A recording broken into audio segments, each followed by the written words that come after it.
याद सावन दी आई फिर याद सावन दी आई इस प्यार दी कलर तरती उते अंजुआ चढ़िया लाइया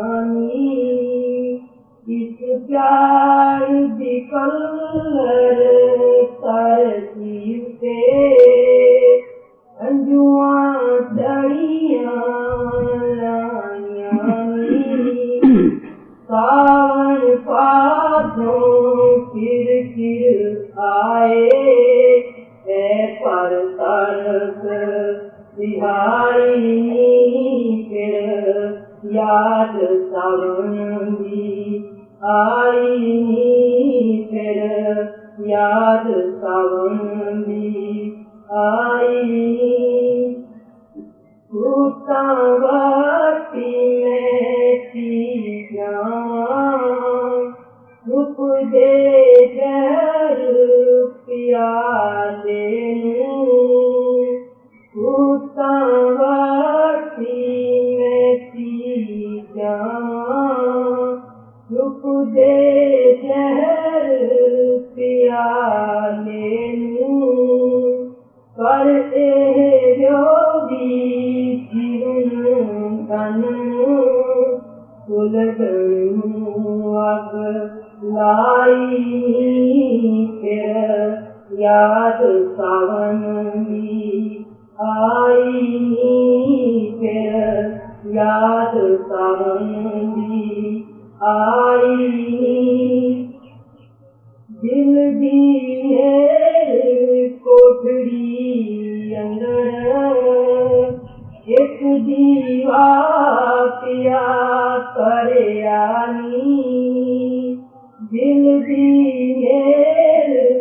कोठड़ी अंदर एक दीवा पिया करे आनी उस हट दी पछाना आई जिसने पीली लाई फिर याद सावन दी आई फिर याद सावन दी आई जिस रात तो सोना लंघिया मैं खड़ी उड़ीका जिस रात तो सोना लंघिया मैं खड़ी उड़ीका जेठ हाड़ सिर तो लंगे तेरी नायुस पाई फिर याद सावन दी आई फिर याद सावन दी आई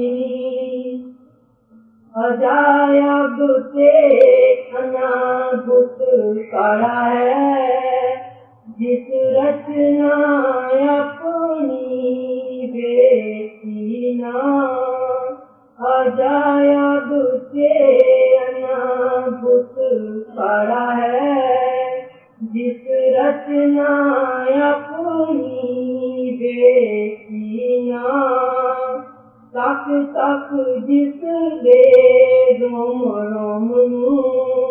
रो कई कुल लुकाई फिर याद सावन दी आई फिर याद सावन दी आई।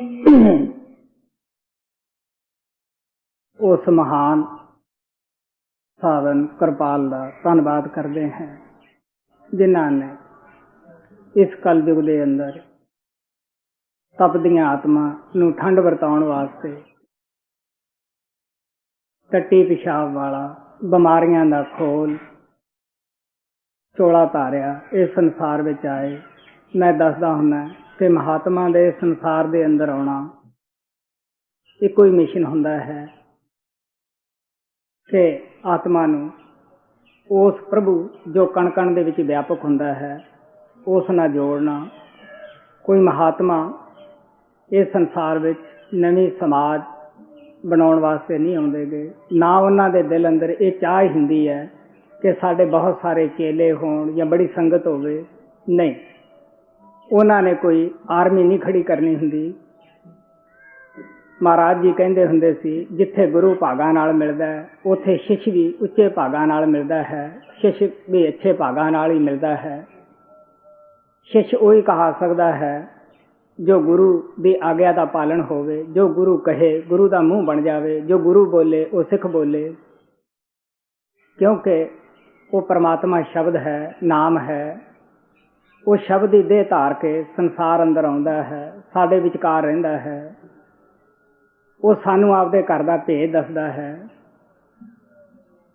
ਉੱਥੋਂ ਦੀ ਕਾਰਗੁਜ਼ਾਰੀ ਦੱਸਦਾ ਹੈ ਕਿ ਕਿਸ ਤਰ੍ਹਾਂ ਆਤਮਾ ਇਹ ਨਿਰਲੇਪ ਸੀ, ਪਾਪਾਂ ਤੋਂ ਰਹਿਤ ਸੀ। ਔਰ ਉਹ ਦੱਸਦੇ ਹੈ ਕਿ ਜਿਸ ਤਰ੍ਹਾਂ ਬਰਫ਼, ਭਾਪ, ਪਾਣੀ ਇੱਕ ਹੀ ਚੀਜ਼ ਹੈ। ਅਗਰ ਉਸ ਨੂੰ ਆਪਾਂ ਅੱਗ ਦੇ ਨਾਲ ਪਿਘਲਾ ਲੈਂਦੇ ਹਾਂ ਤਾਂ ਬਰਫ਼ ਤੋਂ ਪਾਣੀ ਬਣ ਜਾਂਦਾ ਹੈ, ਜਦ ਫਿਰ ਉਸ ਨੂੰ ਜਮਾ ਲੈਂਦੇ ਉਹ ਬਰਫ਼ ਬਣ ਜਾਂਦੀ ਹੈ। ਉਹ ਦੱਸਦੇ ਹੈ ਕਿ ਸਾਡੀ ਆਤਮਾ ਜਦੋਂ ਪਰਮਾਤਮਾ ਦੇ ਵਿੱਚ ਮਿਲ ਜਾਂਦੀ ਹੈ ਇਹ ਵੀ ਪਰਮਾਤਮਾ ਕਹਿਲਾਉਂਦੀ ਹੈ। ਜਦ ਤੱਕ ਇਹ ਅਲੱਗ ਹੈ ਇਹ ਆਤਮਾ ਕਹਿਲਾਉਂਦੀ ਹੈ। ਸੱਚਾਈ ਤਾਂ ਇਹ ਹੈ ਕਿ ਜਿਵੇਂ ਜਿਵੇਂ ਅਸੀਂ ਪਹਾੜੀ ਤੋਂ ਦੂਰ ਹੁੰਦੇ ਹਾਂ ਉਸ ਤਰ੍ਹਾਂ ਗਰਮੀ ਵੱਧ ਜਾਂਦੀ ਹੈ, ਠੰਡਕ ਅਸੀਂ ਮਹਿਸੂਸ ਹੀ ਨਹੀਂ ਕਰਦੇ ਗੇ। ਜਿਵੇਂ ਜਿਵੇਂ ਅਸੀਂ ਫਿਰ ਪਹਾੜੀ ਦੇ ਨਜ਼ਦੀਕ ਜਾਂਦੇ ਹਾਂ ਸਾਨੂੰ ਠੰਡ ਮਹਿਸੂਸ ਹੋਣ ਲੱਗ ਜਾਂਦੀ ਹੈ। ਇਸੇ ਤਰ੍ਹਾਂ ਜਦੋਂ ਸਾਡੀ ਆਤਮਾ ਉਹ ਪਰਮਾਤਮਾ ਤੋਂ ਵਿਛੜ ਕੇ ਥੱਲੇ ਵਾਲੇ ਮੰਡਲਾਂ 'ਤੇ ਆਈ, ਇਹਦੇ ਉੱਪਰ ਕਾਰਨ ਪਰਦਾ ਚੜ੍ਹ ਜਾਂਦਾ ਹੈ, ਸੂਖਸ਼ਮ ਚੜ੍ਹ ਜਾਂਦਾ ਹੈ, ਉਦੋਂ ਥੱਲੇ ਆਉਂਦੀ ਹੈ। ਜਿਸ ਵਿੱਚ ਅੱਜ ਆਪਾਂ ਬੈਠੇ ਹਾਂ ਇਸ ਨੂੰ ਅਸਥੂਲ ਬੜਾ ਮੋਟਾ ਪਰਦਾ ਦੱਸਦੇ ਹੈ। ਇਹ ਆਪਦੇ ਘਰ ਦੀ ਯਾਦ ਭੁੱਲ ਜਾਂਦੀ ਹੈ, ਭੁੱਲੀ ਬੈਠੀ ਹੈ। ਇਸ ਨੇ ਇਸ ਦੇਸ਼ ਦੇ ਮਨ ਨੂੰ, ਜੋ ਕਿ ਕਾਲ ਦਾ ਏਜੰਟ ਹੈ, ਜੋ ਕਾਲ ਦਾ ਕਰਿੰਦਾ ਹੈ, ਉਸਦਾ ਪ੍ਰਤੀਨਿਧ ਹੈ, ਇਸ ਦੀ ਡਿਊਟੀ ਕਾਲ ਨੇ ਕੀ ਲਾਈ ਹੈ ਕਿ ਕੋਈ ਆਤਮਾ ਨਾਮ ਭਗਤੀ ਕਰਨਾ ਨਾ ਪਾਏ। ਕਿਸੇ ਨੂੰ ਆਪਦੇ ਘਰ ਦੀ ਆਤਮਾ ਨੂੰ ਯਾਦ ਹੀ ਨਾ ਹੋਵੇ ਕਿ ਮੇਰਾ ਘਰ ਸੱਚਖੰਡ ਹੈ, ਮੇਰਾ ਕੋਈ ਹੋਰ ਵੀ ਹੈ। ਇਹਨਾਂ ਨੂੰ ਇੱਥੋਂ ਦੇ ਘਰੋਂ ਬਾਰਾਂ ਦੇ ਵਿੱਚ ਜਾਇਦਾਦਾਂ ਦੇ ਵਿੱਚ ਫਸਾਈ ਰੱਖ। ਗੁਰੂ ਨਾਨਕ ਨੇ ਆ ਕੇ ਹੋਕਾ ਦਿੱਤਾ, ਪਿਆਰ ਨਾਲ ਹੋਕਾ ਦਿੱਤਾ, ਕਿਉਂਕਿ ਮਹਾਤਮਾ ਦਾ ਮਿਸ਼ਨ ਜ਼ਬਰਦਸਤੀ ਦਾ ਨਹੀਂ ਹੁੰਦਾ ਗਾ, ਪਿਆਰ ਦਾ ਹੋਕਾ ਹੁੰਦਾ ਹੈ। ਇਹ ਪਿਆਰ ਦਾ ਰਸਤਾ ਹੈ। ਉਹ ਕਹਿਣ ਲੱਗੇ, ਦੇਖੋ ਬਈ ਤੁਸੀਂ ਕਿਉਂ ਲੜਦੇ ਹੋ, ਕਿਉਂ ਝਗੜਦੇ ਹੋ? ਤੁਹਾਡਾ ਘਰ ਤਾਂ ਸੱਚਖੰਡ ਹੈ। ਕਦੇ ਉਸ ਦੀ ਤੁਸੀਂ ਚਿੰਤਾ ਕੀਤੀ ਕਿ ਅਸੀਂ ਕਿੱਡੇ ਘਰ ਦੇ ਮਾਲਕ ਹਾਂ, ਕਿੱਡਾ ਸਾਡਾ ਘਰ ਉੱਚਾ ਹੈ, ਜਿੱਥੇ ਨਾ ਪਰਲੋ ਨਾ ਮਹਾਂਪਰਲੋ ਜਾਂਦੀ ਹੈ। ਜਿਹੜੇ ਘਰ ਤੁਸੀਂ ਛੱਡ ਜਾਣੇ ਹੈ ਜਾਂ ਤੁਹਾਥੋਂ ਜਿਉਂਦਿਆਂ ਜਿਉਂਦਿਆਂ ਖੋਹ ਲੈਣੇ ਹੈ, ਉਹਨਾਂ ਦੀ ਤੁਹਾਨੂੰ ਚਿੰਤਾ ਲੱਗੀ ਹੋਈ ਹੈ। ਉਹਨਾਂ ਪਿੱਛੇ ਲੜਦੇ ਹੋ, ਝਗੜਦੇ ਹੋ। ਜਿਨ੍ਹਾਂ ਜਾਤਾਂ ਦਾ ਤੁਹਾਡੇ ਜੀਵਨ ਦੇ ਨਾਲ ਹੀ ਤਾਲੁਕ ਹੈ, ਦੇਹ ਦੇ ਨਾਲ ਹੀ ਹੈ, ਉਹਦੇ ਪਿੱਛੇ ਕਿੰਨੀਆਂ ਕਿੰਨੀਆਂ ਤੁਸੀਂ ਕੁਰਬਾਨੀਆਂ ਕਰਦੇ ਹੋ। ਜੋ ਸੱਚਾ ਘਰ ਹੈ, ਸੱਚੀ ਜਾਤ ਹੈ, ਕਦੇ ਉਸ ਨੂੰ ਹਾਸਲ ਕਰਨ ਵਾਸਤੇ ਕਦੇ ਰਾਤ ਨੂੰ ਜਾਗੇ, ਕਦੇ ਸੋਚਿਆ ਆਤਮਾ ਦਾ ਧਰਮ ਕਿਹੜਾ ਹੈ ਜੋ ਪਰਮਾਤਮਾ ਦਾ ਹੈ। ਗੁਰੂ ਅਰਜਨ ਦੇਵ ਜੀ ਮਹਾਰਾਜ ਕਹਿੰਦੇ ਹੈ, ਸਗਲ ਸ੍ਰੇਸ਼ਟ ਮੇਂ ਕਿਹੜਾ ਸ੍ਰੇਸ਼ਟ ਧਰਮ ਹੈ? ਹਰ ਕਾ ਨਾਮ ਜਪ ਨਿਰਮਲ ਕਰਮ। ਸਭ ਤੋਂ ਉੱਚਾ ਕਰਮ ਨਿਰਮਲ ਔਰ ਪਿਓਰ ਕੋਈ ਹੈ, ਉਹ ਨਾਮ ਭਗਤੀ ਹੈ, ਸ਼ਬਦ ਭਗਤੀ ਹੈ। ਬਾਕੀ ਦਾ ਜਿਤਨਾ ਵੀ ਹੈ ਉਹ ਅਸੀਂ ਪਰਮਾਤਮਾ ਤੋਂ ਦੂਰ ਹੋਣ ਦਾ ਹੀ ਸਾਧਨ ਕਰ ਰਹੇ ਹਾਂ। ਕਬੀਰ ਸਾਹਿਬ ਨੇ ਕਿਹਾ, ਜਿਨ੍ਹਾਂ ਜਾਤਾਂ ਪਾਤਾਂ ਪਿੱਛੇ ਤੁਸੀਂ ਲੜਦੇ ਹੋ, ਕਦੇ ਸੋਚਿਆ ਹੈ ਜਦ ਅਸੀਂ ਸਿਵਿਆਂ 'ਚ ਜਾਂਦੇ ਹਾਂ, ਕਬਰਸਤਾਨ ਦੇ ਅੰਦਰ ਜਾਂਦੇ ਹਾਂ, ਅੱਗ ਲੱਗ ਜਾਂਦੀ ਹੈ, ਕੋਈ ਉਸ ਤੋਂ ਬਾਅਦ ਆ ਕੇ ਦੱਸਦਾ ਹੈ ਕਿ ਮੈਂ ਹਿੰਦੂ ਹੋ ਕੇ ਹਿੰਦੂਆਂ ਦੇ ਗਿਆ ਜਾਂ ਸਿੱਖ ਹੋ ਕੇ ਸਿੱਖਾਂ ਦੇ ਗਿਆ। ਤੁਸੀਂ ਖੁਦ ਸੋਚ ਕੇ ਦੇਖਦੇ ਹੋ, ਕਿਸੇ ਦੀਆਂ ਮਿੱਟੀ 'ਚ ਮਿਲ ਜਾਂਦੀਆਂ ਹਨ, ਕਿਸੇ ਦੀਆਂ ਅਗਨੀ ਦੇ ਸਪੁਰਦ ਹੁੰਦੀਆਂ ਹਨ। ਤਾਂ ਗੁਰੂ ਨਾਨਕ ਦੇਵ ਜੀ ਮਹਾਰਾਜ ਨੇ ਸਾਨੂੰ ਇਹਨਾਂ ਦੇ ਵਿੱਚੋਂ ਕੱਢਿਆ ਹੈ। ਪਹਿਲੀ ਤਾਂ ਇਹ ਗੱਲ ਅਸੀਂ ਦੇਖਦੇ ਹਾਂ, ਬਾਲਪਣਾ ਆਉਂਦਾ ਹੈ, ਸਾਨੂੰ ਕੋਈ ਪਤਾ ਨਹੀਂ कोई अपने आप की समझ नहीं कि असी की हैं। थोड़ी बहुती सानू जानकारी साडे माता पिता ही दिंदे है, जो उस्ताद का काम करते हैं कि तुसी कौन हो, थोड़ा और साडा की रिश्ता है। वो मामूली जी जानकारी तो ही असी इतने बझ जाने हैं इन्हां दे विच, असी होर तां होर अपनी मौत नूं भी भुल जाने हैं। जिंदगी विच सारा कुछ देखते हैं, जिन्हां नूं असी अपना अपना कहने हैं, वक्त आउण तो सारे साडा साथ छड़ जाते हैं। कौन किसी नूं पुछदा है। बुढ़ेपे वेले देखते हैं, तुसी देख सकते हो, जिस पिता दी घर विच बड़ी चलदी है, मन मर्जी करता है, वक्त आउण ते उसनूं पिछवाड़े बैठना पैंदा है। तुसी खुद सोच के देख सकते हो, अखी देखते हैं, फिर भी साडा मन जिहड़ा है उस पासे छड्डण वास्ते तैयार नहीं। तो महात्मा सानू आके होका दिंदे है, उन्हां दा दुनिया विच आउण दा की परवज हुंदा है, की मकसद हुंदा है। जिस तरह कोई बारूपिया हुंदा है, थानू पता कई किस्म के सांग बनाउंदा है, लेकिन है तो वह इंसान ही। इसे तरह संत महात्मा वो परमात्मा के हुक्म विच आउंदे है। फर्क इतना है कि साडे अंदरों ताकत जो परमात्मा शब्द रूप है वो गुम है, उस पोल ते वो काम करता है, उन्हां अंदरों जाग उठी हुंदी है। उन्हां दा संसार दे उत्ते रहना सेवक दा बड़ा फायदा हुंदा है, जो उन्हां दे दर्शनां दे नाल धरती ते फिरन दे नाल साडे पाप कटीदे हुंदे है। जदों साडियां अखां तो ओले हो जांदे है, असी दर्शनां तो वांझे रह जाने हैं। इतना ही फर्क है, बाकी तो कोई दूर नेड़े का कोई फर्क नहीं हुंदागा। जे तुसी कहो कि वो दूर है या असी नेड़े हैं, कबीर साहब ने कहा बेशक वो बनारस विच वसदा है, सिख चाहे समुंदर ते वसदा है, अगर उसने ये गुण धारण कर लिया है तो वो तो गुरु उहदा एक सेकंड वास्ते वख नहीं हुंदागा। इस वास्ते महात्मा सानू दसदे है कि किस तरह वो परमात्मा शब्द रूप होके साडे अंदर विराजमान हुंदा है। संतां नूं भी परमात्मा ने एक मिशन दित्ती हुंदी है, वो उहदे हुक्म विच आउंदे आ, हुक्म विच ही रहिंदे है। की है कि जदों सानू नाम नाल शब्द नाल जो तुर दरगाह तो उठदा है, जिसनों कोई महात्मा ने गुरबाणी किया, गुरु नानक उसनों रब्बी राग भी कहंदे है, हरि कीर्तन भी कहंदे है, मुसलमान उन्होंने कलमा बांगे असमानी या उपर उच्चा राग करके भी बयान करते हैं। इसे तरह हिंदू महात्मा उसनों राम नाम राम धुन या दिव धुनी या आकाशबाणी कह के भी बयान कर देंगे है। लफ्जां दा महात्मा कहंदे आ कोई फर्क नहीं पैंदा, किसे लफ्ज ना तू याद कर ला। लेकिन असी की करते हैं, जिस तरह महाराज सावण कहंदे हुंदे सी, एक आदमी पूरब दा है, एक इधर पश्चिम दा है, काबल दे रहन वाला है। दोने जाणिਆਂ ने सीर कर लिया कि आपां इकट्ठी खेती करांगे। जद बीज दा मौसम होया, बीज पाउणा सीगा, खेती बीजनी सी, एक कहण लग्या हम तो बई कणक बीजे मैं तो बई कणक बीजेगा।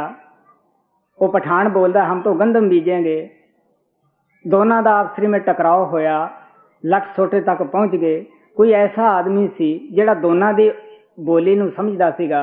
वो कहंदा तुसीं क्यों झगड़दे हो? वो कहण लग्या जी असीं इस तरह झगड़दे हैं, ये कहंदा मैं कणक बीजनी है और मैं कहना कि मैं गंदम बीजनी है। उन्हें कहा कि तुसीं आपो अपना बीज लियाओ, मैं तुहाडा फैसला कर दूंगा। जब वो बीज लियाए, वो कहण लग्या हाँ बई तुसीं आपो अपने थाई दोने सच्चे हो, पर बीजनी तो इको ही चीज, तुसीं कणक चाहुंदे इहनूं गंदम कह लो, कणक कह लो, तुसीं कुछ कह लो। इसे तरह कोई कहंदा वो परमात्मा का सच्चा नाम वाहिगुरू है, कोई कहंदा अल्लाह है, कोई कहंदा राम है, कोई कहंदा रहीम है, कोई कहंदा गाड है। संत महात्मा सानू बिठा के कहंदे है कि देखो प्यारिओ, तुसीं सारे याद तां उसे परमात्मा दी करदे हो, लेकिन लफ्जां दे चक्कर विच पै के एक दूसरे दी जानी दुश्मन होए बैठे हो, जान लैण ते तैयार हो गए हो। ये जिहड़े लफ्ज है इन्हां दी असीं हिस्ट्री है जिहड़ी पढ़ सकते हैं कि कितने चिर दे ये हन। सानू पता है गुरु नानक देव जी आए इस संसार विच, उन्हां नूं 500 साल उत्ते हो गए है। असीं उस परमात्मा नूं वाहिगुरू वाहिगुरू दे नाल याद कीता, लेकिन दुनिया तो 500 साल पुरानी नहीं। इसे तरह मुहम्मद साहब आया नूं 1400 साल कुछ साल उपर भी हो गए है। असीं उस परमात्मा नूं अल्लाह अल्लाह कहना शुरू किया। 2000 साल कृष्ण नूं आया नूं हो गए, ईसा नूं आया नूं हो गए है, असीं गाड गाड कहना शुरू किया। इसे तरह श्री रामचंद्र जी महाराज आया नूं 3 युग हो गए है, असीं उस परमात्मा नूं राम राम कहना शुरू किया। तुसीं सोच के देख सकते हो, एक युग दूसरे पिछे चक्कर लगा रहा है। 4 युग है, 7 युग है, त्रेता है, द्वापर है, कल युग है।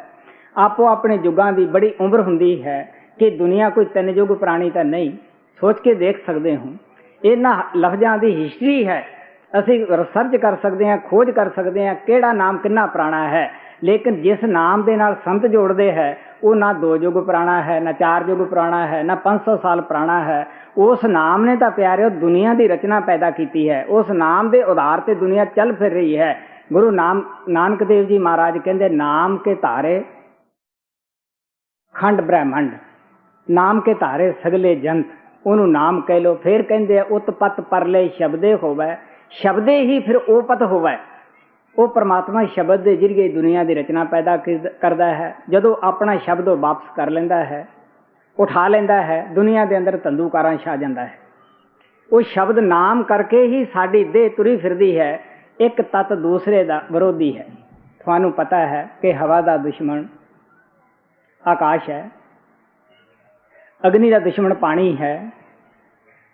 ਇੱਕ ਤੱਤ ਦੂਸਰੇ ਦਾ ਵਿਰੋਧੀ ਹੈ, ਲੇਕਿਨ ਇਹ ਕਿਸ ਤਰ੍ਹਾਂ ਰਲ ਕੇ ਸਾਰੇ ਕੰਮ ਕਰਦੇ ਹੈ। ਸਰੀਰ ਦੇ ਅੰਦਰ ਅਗਰ ਇੱਕ ਤੱਤ ਦੀ ਘਾਟਵਾਦ ਹੋ ਜਾਵੇ, ਸਾਡਾ ਸਰੀਰ ਤੰਦਰੁਸਤ ਨਹੀਂ ਰਹਿੰਦਾ, ਬਿਮਾਰੀ ਆ ਜਾਂਦੀ ਹੈ। ਤੋ ਇਸੇ ਤਰ੍ਹਾਂ ਮਹਾਤਮਾ ਦੱਸਦੇ ਆ ਉਹ ਕਿਹੜੀ ਤਾਕਤ ਉਹ ਸ਼ਬਦ ਦੀ ਹੈ, ਨਾਮ ਦੀ ਹੈ। ਤੋ ਉਹ ਸਾਨੂੰ ਦੱਸਦੇ ਹੈ ਕਿ ਜਦੋਂ ਸਤਿਗੁਰੂ ਨਾਮ ਦਿੰਦਾ ਹੈ ਉਹ ਸ਼ਬਦ ਰੂਪ ਹੋ ਕੇ ਸਾਡੇ ਅੰਦਰ ਬੈਠਦਾ ਹੈ, ਜਿਹੜਾ ਕਿ ਸੇਵਕ ਨੂੰ ਬੜੇ ਪਿਆਰ ਨਾਲ ਦੱਸਦੇ ਆ। ਬਾਬਾ ਸਾਵਣ ਸਿੰਘ ਮਿਸਾਲ ਦੇ ਕੇ ਦੱਸਦੇ ਹੁੰਦੇ ਸੀਗੇ ਕਿ ਕਿਸ ਤਰ੍ਹਾਂ ਬੱਚੇ ਦਾ ਫਰਜ਼ ਹੁੰਦਾ ਹੈ ਸਕੂਲ ਅੰਦਰ ਜਾਣਾ। ਸਕੂਲ ਅੰਦਰ ਜਾਣਾ ਬੱਚੇ ਦਾ ਪਹਿਲਾ ਫਰਜ਼ ਹੈ। ਅੱਗੇ ਡਿਊਟੀ ਉੱਥੋਂ ਦੇ ਮਾਸਟਰ ਟੀਚਰ ਦੀ ਹੁੰਦੀ ਹੈ। ਅਗਰ ਬੱਚਾ ਸਕੂਲ 'ਚ ਜਾਏ, ਤਵੱਜੋ ਦੇਵੇ, ਅੱਗੇ ਟੀਚਰ ਮੌਜੂਦ ਮਿਲਦਾ ਹੈ, ਉਹ ਉਹਨੂੰ ਸਬਕ ਯਾਦ ਕਰਾਉਂਦਾ ਹੈ। ਬੱਚਾ ਕਲਾਸ ਪਾਸ ਕਰ ਲੈਂਦਾ ਹੈ, ਅੱਛੀ ਜ਼ਿੰਦਗੀ ਬਤੀਤ ਕਰਦਾ ਹੈ। ਅਗਰ ਬੱਚਾ ਸਕੂਲ ਦੇ ਅੰਦਰ ਜਾਵੇ ਹੀ ਨਾ, ਜੋ ਟੀਚਰ ਉਹਨੂੰ ਦੱਸਦਾ ਹੈ ਉਸ ਨੂੰ ਯਾਦ ਹੀ ਨਾ ਕਰੇ, ਕਿ ਉਹ ਟੀਚਰ ਦੀ ਕੋਸ਼ਿਸ਼ ਨਾਲ ਕੀ ਹੋ ਸਕਦਾ ਹੈ। ਤੁਸੀਂ ਠੰਡੇ ਦਿਲ ਨਾਲ ਸੋਚ ਕੇ ਦੇਖ ਸਕਦੇ ਹੋ, ਜੇ ਬੱਚਾ ਸਕੂਲ ਤਾਂ ਨਾ ਜਾਵੇ, ਰਸਤੇ ਦੇ ਵਿੱਚ ਬੈਠ ਕੇ ਅਰਦਾਸਾਂ ਕਰੇ, ਬੇਨਤੀਆਂ ਕਰੇ, ਧੂਪ ਦਿਖਾਵੇ ਕਿ ਜੀ ਤੁਸੀਂ ਮੈਨੂੰ ਪਾਸ ਕਰੋ, ਉਹ ਕਿਵੇਂ ਪਾਸ ਹੋਏਗਾ? ਨਹੀਂ, ਜਿੱਥੇ ਬੱਚਾ ਉਹ ਅਰਦਾਸ ਕਰਦਾ ਹੈ, ਬੇਨਤੀ ਕਰਦਾ ਹੈ, ਉੱਥੇ ਉਹਦਾ ਫਰਜ਼ ਬਣਦਾ ਹੈ ਕਿ ਸਕੂਲ ਅੰਦਰ ਜਾ ਕੇ ਟੀਚਰ ਦਾ ਕਿਹਾ ਵੀ ਮੰਨੇ। ਇਸੇ ਤਰ੍ਹਾਂ ਅਸੀਂ ਲੰਮੀਆਂ ਚੌੜੀਆਂ ਪ੍ਰਾਰਥਨਾ ਕਰਦੇ ਹਾਂ, ਅਰਦਾਸਾਂ ਕਰਦੇ ਹਾਂ ਕਿ ਪ੍ਰਮਾਤਮਾ ਸਾਡਾ ਆਹ ਕੰਮ ਕਰ, ਆਹ ਕਰ। ਸੋਚ ਕੇ ਦੇਖ ਲਓ, ਜਿੱਥੇ ਅਸੀਂ ਅਰਦਾਸਾਂ ਕਰਦੇ ਹਾਂ, ਜਿੱਥੇ ਉਹ ਪ੍ਰਮਾਤਮਾ ਰਹਿ ਰਿਹਾ ਹੈ, ਵਸ ਰਿਹਾ ਹੈ, ਉੱਥੇ ਜਾ ਕੇ ਸਾਨੂੰ ਇੱਕ ਵਾਰੀ ਹੀ ਕਹਿਣ ਦੀ ਵੀ ਜ਼ਰੂਰਤ ਨਹੀਂ। ਗੁਰੂ ਨਾਨਕ ਕਹਿੰਦੇ ਬਿਨ ਬੋਲਿਆਂ ਸਭ ਕੁਝ ਜਾਣਦਾ, ਕਿਸ ਪੈ ਕਰੀ ਅਰਦਾਸ। ਉੱਥੇ ਬੋਲਣ ਦੀ ਜ਼ਰੂਰਤ ਹੀ ਨਹੀਂ, ਉਹ ਸਭ ਕੁਝ ਜਾਣਦਾ ਹੈ ਕਿ ਇਸ ਨੂੰ ਕੀ ਜ਼ਰੂਰਤ ਹੈ, ਇਹਨੂੰ ਕੀ ਚਾਹੀਦਾ ਹੈ। ਤੋ ਸ਼ਬਦ ਸਵਾਮੀ ਜੀ ਦਾ ਤੁਹਾਡੇ ਅੱਗੇ ਰੱਖਿਆ ਜਾਂਦਾ ਹੈ, ਗੌਰ ਨਾਲ ਸੁਣੋ ਕਿ ਕੀ ਸੰਤ ਸਾਨੂੰ ਸਬਕ ਦੱਸਦੇ ਹੈ। ਹਾਂਜੀ। ਰਾਧਾ ਸਵਾਮੀ ਨਾਮ ਕੀ ਸ਼ਬਦ ਆਸਾਂ ਸਾਰ ਬਚਨ ਸਨਾਤਨ ਗੁਰੂ ਕਾ ਦਰਸ਼ ਕਰੀ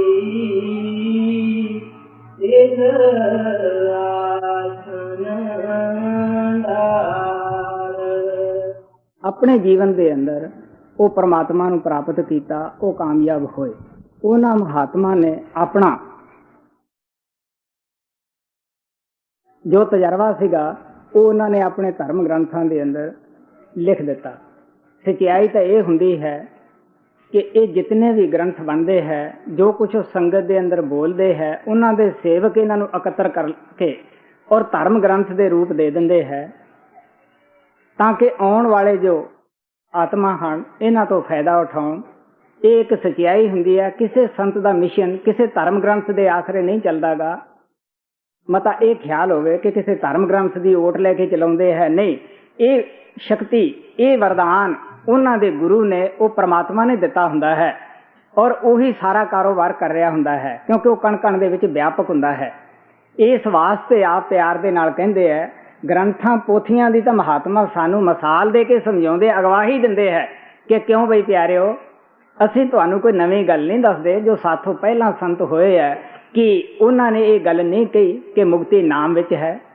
ਸਤਸੰਗ ਦੇ ਨਾਲ ਸਾਨੂੰ ਸਾਡੀਆਂ ਗਲਤੀਆਂ ਦਾ ਪਤਾ ਲੱਗਦਾ ਹੈ, ਸਾਡੀਆਂ ਕਮਜ਼ੋਰੀਆਂ ਦਾ ਸਾਨੂੰ ਪਤਾ ਲੱਗਦਾ ਹੈ। ਸਤਸੰਗ ਦੀ ਵਿਧੀ ਦੱਸੀ ਹੈ ਉਹਨਾਂ ਨੇ। ਇਸ ਵਾਸਤੇ ਪੂਰੇ ਗੁਰੂ ਦੀ, ਪੂਰੇ ਸੰਤ ਦੀਆਂ ਨਿਸ਼ਾਨੀਆਂ ਲਿਖੀਆਂ ਮਿਲਦੀਆਂ ਹਨ ਕਿ ਪੂਰੇ ਸੰਤ ਸਤਿਗੁਰਾਂ ਅੰਦਰ ਕੀ ਨਿਸ਼ਾਨੀ ਹੈ, ਉਹ ਕੀ ਦੇਣ ਵਾਸਤੇ ਆਉਂਦੇ ਹੈ। इस वास्ते ये चीज़ां वो साडे पेश अगवाही के तौर पर करते हैं। मता ऐसी असी समझ लीए कि शायद उन्हां दा मिशन किसी धर्म ग्रंथ के आसरे चलता होवे, ऐसी गल नहीं, बल्कि ये तो उन्हां दे तजर्बे का रिकॉर्ड हुंदा है महात्मा का कि उन्होंने किस तरह परमात्मा नूं पाया, किहदी मदद दे नाल पाया, क्यों पाया, और वो परमात्मा दे मिलण दे उन्होंने की फायदे उठाए। इस वास्ते उन्होंने सानू लिख दिता कि अगर तुहाडी समझ विच आउंदा है, तुसी भी ऐसे महान किसी अच्छे आदमी नूं मिल के अपनी जिंदगी सवार सकते हो, फायदा उठा सकते हो। हुण स्वामी जी महाराज कहते हैं कि गुरु का दर्श तू देख रही तिल आसन डार। हुण असीं कहांगे कि गुरु नूं असीं रोज बाहर देखते हैं। गुरु नानक कहते हैं सतगुरु नूं सब को देखदा जिता है संसार, डिठिया मुक्त न होवी ते जिचर शब्द न धरे प्यार। वो कहते उन्होंने सारे देखते हैं। मन ली देखण दे बड़े फायदे है, बड़े पाप कट्टी दे है, इहदे विच कोई शक नहीं गा। लेकिन अगर मुक्ति प्राप्त करनी है, असी उस महात्मा नूं समझना है कि की है, तो कहण लगे फिर जो रास्ता बताउंदा है उसकी कमाई करो। जिथे रोज रहिंदा है, जो चीज है, शक्ति है, उन्होंने आपदे अंदर प्रगट कर लो।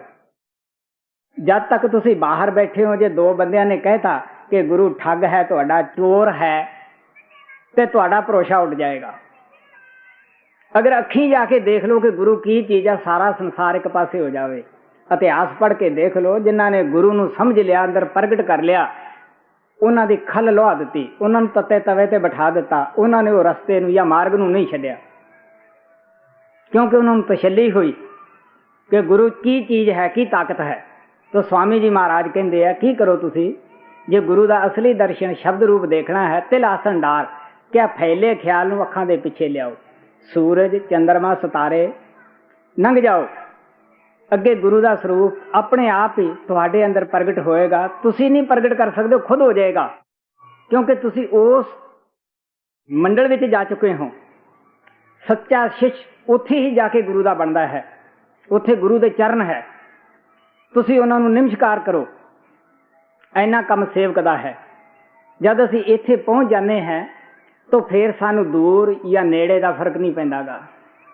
तुसी इंग्लैंड जाओ, तुसी अफ्रीका अंदर जाओ, घाना अंदर जाओ, तुसी हिंदुस्तान के किसी भी कोने विच जाओ, झक्खड़ चल रहा, रात का वक्त है, तुसी रास्ता भुल गए हो, तुसी याद करो, तुहाडे कोले खड़ा होएगा। गुरु का काम ये नहीं कि कान च फूक मार दी, नहीं। गुरु का काम है उन्हें जिम्मेवारी उठाउंदा। किहड़ा उठाएगा? कोई मर्द आदमी है जिहड़ा कहंदा मैं तेरा जिम्मेवार है। लेकिन सेवक दियां भी ड्यूटियां है, सेवक का भी धर्म है। ये नहीं कि नाम ले लिया, लो जी शराब पी ली, ना काम छड्या ना क्रोध छड्या। गुरु ने ईश नूं भेजिया, उठ गया वैष्णु। सोच के देख लो, भेजिया चढ़दे नूं, उठ गया छिपदे नूं। गंगा गया गंगा राम, साडे सतगुरु कहंदे हुंदे, जमुना गया तो जमुना दास बन गया।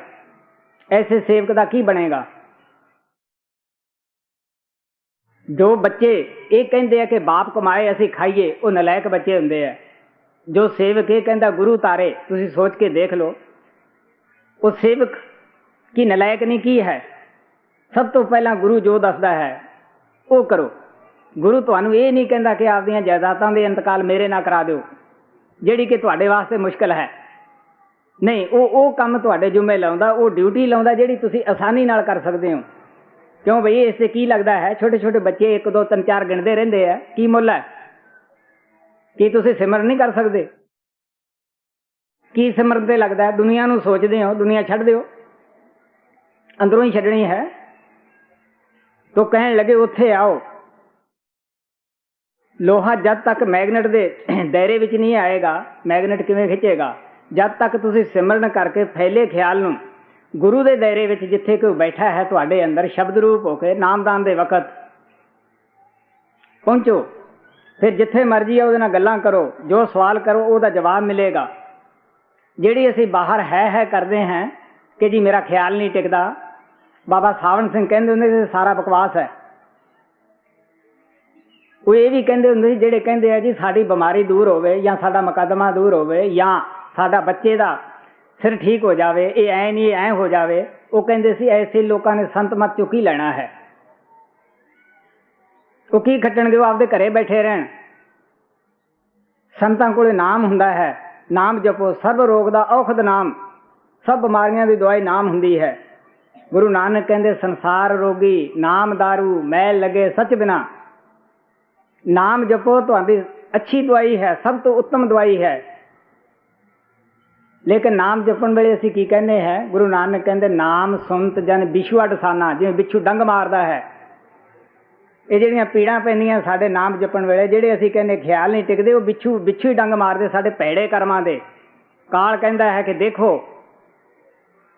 ਇਹ ਨਾਮ ਜਪਦਾ ਹੈ। ਤਾਂ स्वामी जी महाराज ਕਹਿੰਦੇ ਆ ਤੁਸੀਂ ਕੀ ਕਰੋ, ਫੈਲੇ ਖਿਆਲ ਨੂੰ ਅੱਖਾਂ ਪਿੱਛੇ ਲਿਆਓ, ਜਿੱਥੇ ਤੁਹਾਡਾ ਗੁਰੂ ਬੈਠਾ ਹੈ ਉਸ ਨੂੰ ਪ੍ਰਗਟ ਕਰ ਲਓ। ਤੁਹਾਡੇ ਰੋਜ਼ ਦੇ ਚੱਕਰ ਲਾਉਣੇ, ਲੱਤਾਂ ਕਢਾਉਣੀਆਂ ਖਤਮ ਹੋ ਜਾਣ। ਸੰਤਾਂ ਦਾ ਇਹ ਮਕਸਦ ਨਹੀਂ ਹੁੰਦਾ ਕਿ ਤੁਹਾਨੂੰ ਅਭਿਆਸ ਵਿੱਚੋਂ ਫਸਾ ਦੇਣ ਤੇ ਰੋਜ਼ ਗੋਡੇ अड़काई जाओ, नहीं। उन्हें दसी जुगती तो थोड़ा टाइम करके देखो,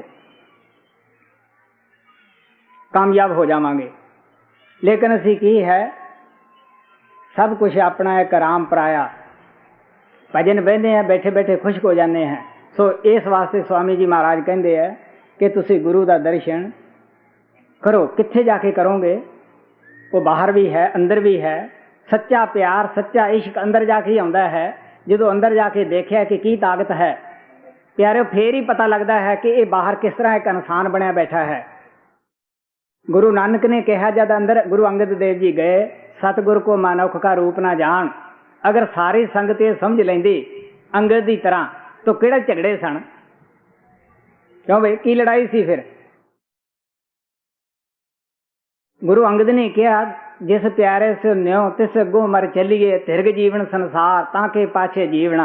एक अंगद ही सी कि मैं नानक तो पहला मरदा, हुण मेरे जिहड़े सास है वो बेअर्थ है, वो काफर है।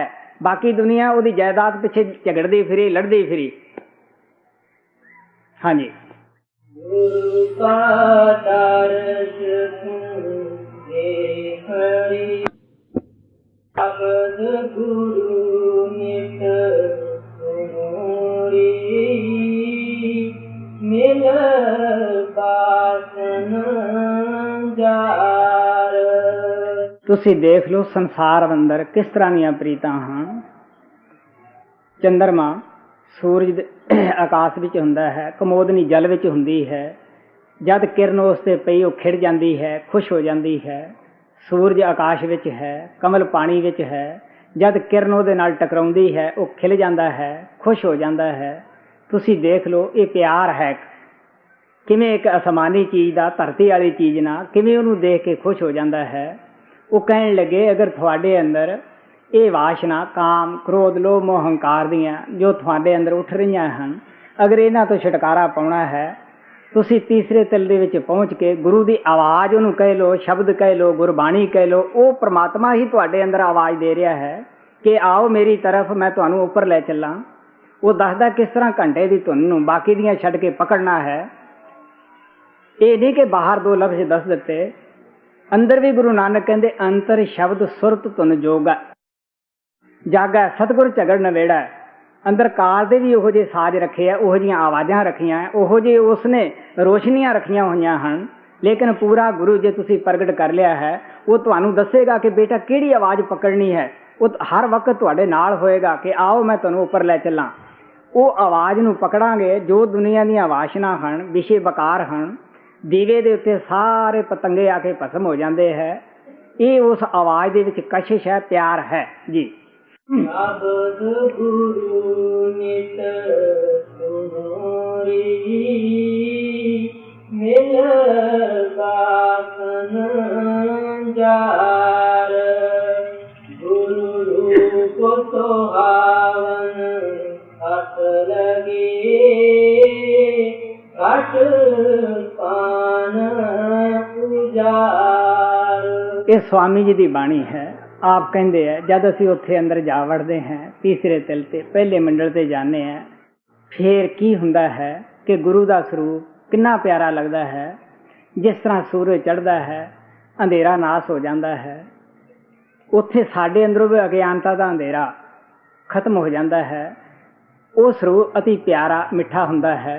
वो अखां तो कदे पासे नहीं हुंदा गा। मैं एक भजन दे अंदर दस्सिया है कि लखां शक्लां तकियां अखियां ने, पर शक्ल ओदी जैसी कोई दिसदी ना कि कैसी वो शक्ल सी। मस्ताना जी किसी वक्त जब उन्होंने संगत के अंदर अगवाई देनी हुंदी, ਕਿ ਉਹ ਸਾਵਣ ਕੈਸਾ ਸੀ। ਮੈਨੂੰ ਪੁੱਛਦੇ ਹੁੰਦੇ, ਹਾਂ ਬਈ ਇਹਨਾਂ ਨੇ ਸਾਵਣ ਨੂੰ ਦੇਖਿਆ, ਉਹਨਾਂ ਦੀ ਸੰਗਤ ਕੀਤੀ ਹੈ, ਪੁੱਛਣਾ ਕਿ ਉਹ ਕੈਸਾ ਸੀ। ਜੈਸਾ ਮੈਂ ਦੇਖਿਆ ਸੀ ਐਸਾ ਹੀ ਪਿਆਰ ਦੇ ਨਾਲ ਉਹਨਾਂ ਨੂੰ ਦੱਸਦਾ ਕਿ ਕਿਸ ਤਰ੍ਹਾਂ ਦੇ ਉਹ ਸੋਹਣੇ ਸਨ, ਕਿਸ ਤਰ੍ਹਾਂ ਉਹਨਾਂ ਦੇ ਮਸਤਕ ਦੇ ਅੰਦਰ ਦੋ ਜੋਤਾਂ ਜਗਦੀਆਂ ਸਨ। ਜੋ ਉਹਨਾਂ ਦੇ ਦਾਇਰੇ ਅੰਦਰ ਜਾਂਦਾ ਸੀ ਉਹ ਖਿੱਚਿਆ ਜਾਂਦਾ ਸੀ, ਸਦਾ ਉਹਨਾਂ ਦਾ ਹੋ ਜਾਂਦਾ ਸੀਗਾ। ਉਹ ਅਤੀ ਪਿਆਰਾ ਸੀ, ਮਿੱਠਾ ਸੀ। ਜਦ ਪਿਆਰ ਦੇ ਵਿੱਚ ਉਹ ਬੋਲਦਾ ਸੀ, ਉਹ ਦੂਸਰੇ ਦੇ ਦਿਲ ਨੂੰ ਖਿੱਚ ਕੇ ਆਪਣੇ ਨਾਲ ਲਾਉਣ ਦੀ ਤਾਕਤ ਰੱਖਦਾ ਸੀਗਾ। ਇਸ ਤਰ੍ਹਾਂ ਜਦ ਅਸੀਂ ਅੰਦਰ ਜਾਂਦੇ ਹਾਂ, ਉਹ ਸਰੂਪ ਨੂੰ ਜਦ ਦੇਖਦੇ ਹਾਂ, ਫਿਰ ਸਾਨੂੰ ਪਤਾ ਲੱਗਦਾ ਹੈ ਕਿ ਉਹ ਕਿੰਨਾ ਪਿਆਰਾ ਹੈ। ਫਿਰ ਅਸੀਂ ਉਹਨੂੰ ਅੱਖਾਂ ਤੋਂ ਜੇ ਚਾਹੀਏ ਪਾਸੇ ਕਰ ਦਈਏ, ਗੁਰੂ ਦੇ ਸਰੂਪ ਨੂੰ, ਹੋ ਨਹੀਂ ਸਕਦਾ। ਜੇ ਅਸੀਂ ਉਸ ਨੂੰ ਛੱਡ ਸਕੀਏ, ਅਸੀਂ ਛੱਡ ਨਹੀਂ ਸਕਦੇ। ਗੁਰੂ ਨਾਨਕ ਨੇ ਵੀ ਕਿਹਾ ਸੀ ਕਿ ਤੋੜੀ ਨਾ ਟੂਟੈ, ਛੋੜੀ ਨਾ ਛੂਟੈ, ਐਸੀ ਮਾਧੋ ਖਿੰਚ ਤਣੀ। ਉਹ ਪਿਆਰ ਦੀ ਡੋਰੀ ਐਸੀ ਗੁਰੂ ਖਿੱਚ ਕੇ ਆਪਦੇ ਨਾਲ ਬੰਨ੍ਹਦਾ ਹੈ, ਅਸੀਂ ਜੇ ਛੱਡਣੀ ਚਾਹੀਏ ਉਹਨੂੰ ਛੱਡ ਨਹੀਂ ਸਕਦੇ ਪਿਆਰਿਓ। ਲੇਕਿਨ ਕਿਹਨਾਂ ਦੀ ਹਾਲਤ ਹੈ ਜਿਹੜੇ ਉੱਥੇ ਅੰਦਰ ਜਾ ਵੜਦੇ ਹੈ, ਗੁਰੂ ਸਰੂਪ ਤੱਕ ਪਹੁੰਚ ਜਾਂਦੇ ਹੈ ਜੀ। ਗੁਰੂ ਸੁਹਾਵਨ ਅਟ ਲਗੇ